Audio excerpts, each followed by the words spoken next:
Hello po, magandang araw po sa inyong lahat. Nandito naman po tayo sa kusina ni Chong. Welcome po. Ngayon po, magluluto tayo ng pork dinuguan ng walang dugo.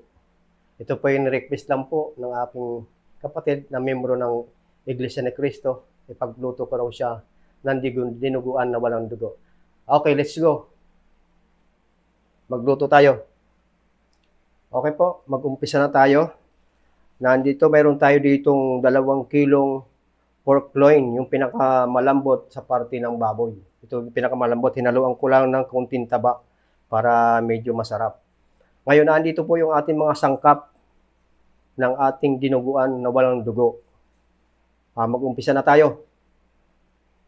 Let's go. Maglagay tayo ng mantika. Unahin natin ang luya para maging mabango. At yung ating ilalagay dito na pinaka kulay dugo, yung ink ng puset. So, sunod na natin itong bawang.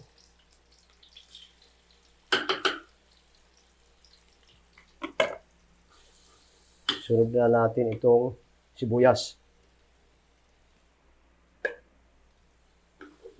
Okay. Ngayon, antayin lang natin maging golden brown itong ating mga sangkap para maging mabango.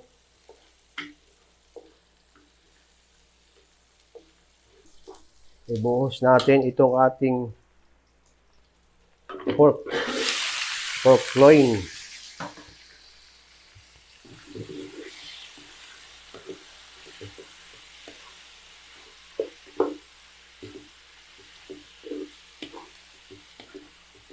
Atin ito isangkot siya na maigi hanggang maging golden brown itong kulay. Para maiwasan natin yung lansa. Kailangan gisang-gisa. Takpan muna natin, sige. Para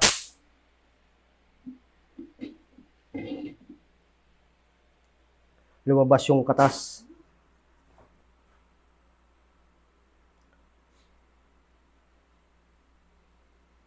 For the meantime, mag-break tayo hanggat papalabasin na natin itong katas ng ating karne para maging golden brown.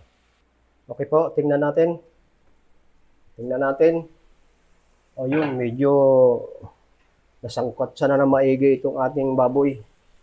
Ito palang ating pork na ito po'y minarinate natin overnight. Nilagyan lang natin ng soy sauce, tsaka oyster sauce, tsaka paminta, durog. Kaya malasa, antis pamalasa na ito. Tsaka napakalambot nito dahil pinakamalambot na parte ng baboy po ito. Ako, mag-umpisa na tayo maglagay ng iba pang sangkap. Lagay natin itong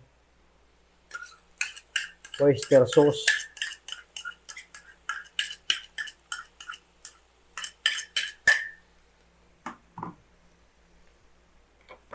Tsaka soy sauce.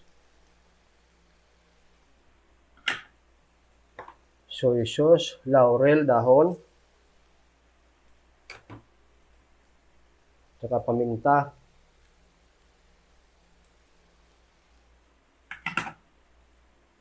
Star anise. 3 piraso. Okay, haluin po natin.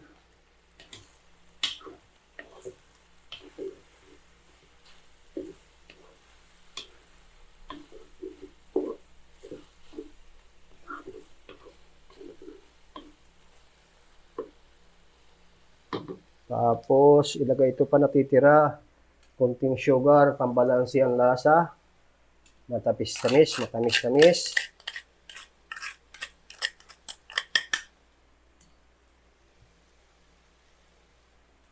Okay.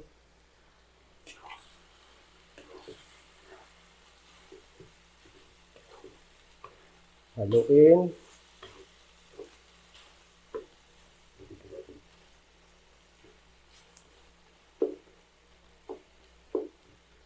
Tapos ilagay na natin itong pinaka-pinali natin na tinta ng puset. Ito yung tinta ng puset ang magsisilbing pinakakulay. Haluin para matanggal yung ibang buo-buo. Okay. Po. Haluin.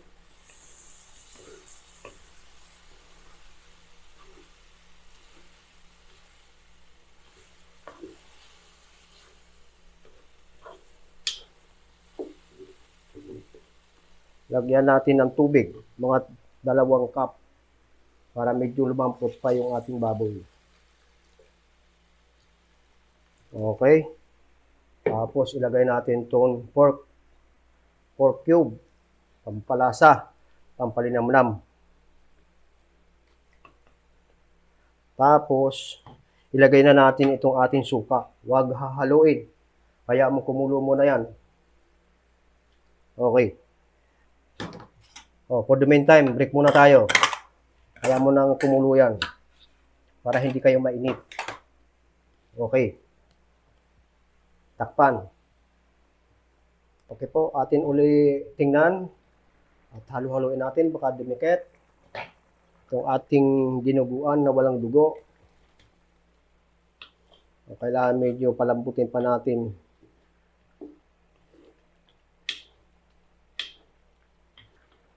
Lagyan natin ng star margarine, pampamalinamnam. Kahit na mga 1 kutsara lang.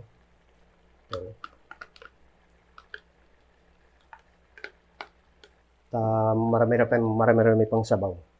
Atin ulit takpan. Okay po, bisitahin natin muli. At kung okay na to. Medyo malambot na. Tingnan natin kung malambot na ang karne.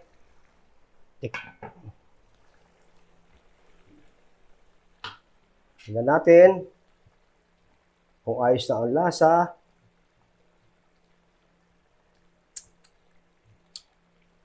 Ayos na.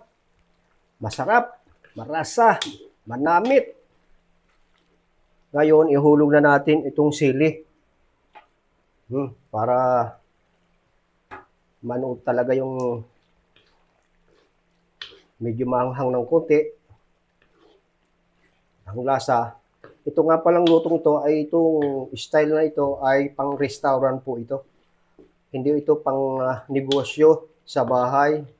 Kasi kung sa bahay o sa mga turo-turo, kailangan maraming sabaw at medyo malapot yung pagkakaano para kumita. Ito pang restaurant po talaga ito. Ngayon, hayaan na natin kumulo pa para maluto itong sili ng ating linagay. Sige. Hayaan mo na matuyo-tuyo pa itong sarsa. Okay, for the meantime, break tayo. Mamaya, magpipinali tayo. Okay. Ito'y ayos na po ito. Malapot at walang sabaw ito dahil ito'y talagang pangpulutan. Ito'y inu-order po ito sa restaurant ng mga ganitong luto sa dinuguan. Pero ito, dinuguan na walang dugo. Ito'y sa pusit. Ang naging nito, pusit ang ilagay natin, yung tinta ng pusit. So, luto na.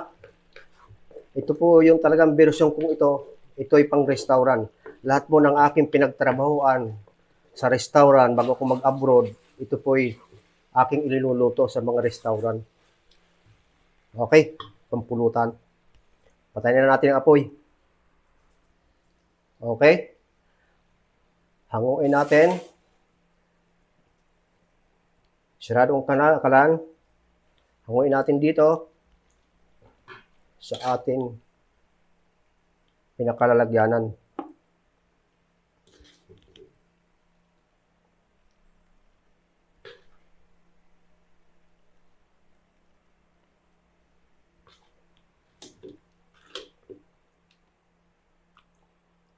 Napakasarap. Talagang lumo kasi itong aking ginamit. Malambot na parte ng baboy. At saka dinagdagan lang namin ng konting taba.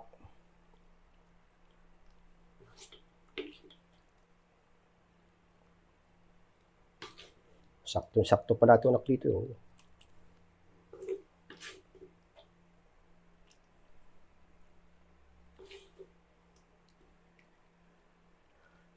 Bigyan mo ako ng isang kutsara at saka titikman natin ito. Sili.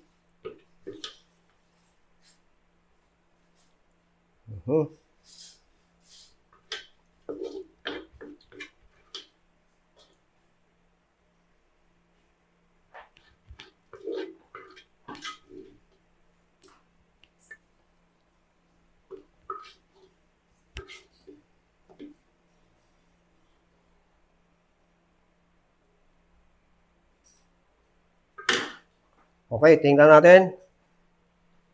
Tingnan natin.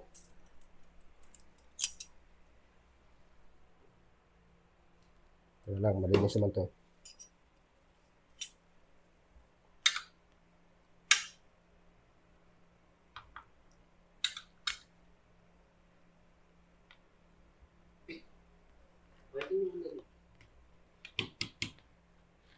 Napakalambot. Teka muna, titikman ko muna ha. Tikman muna natin.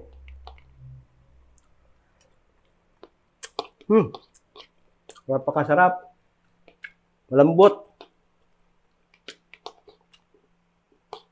Talagang ang lasa nito matamis-tamis, na maasim-asim, na malat-alat, na manghang-hanghang. Ayun po ang lasa ng ating dinuguan. Okay. Ito na po. Ang finish contract ng ating dinuguan. Tol, andito na yung ating dinuguan na walang dugo.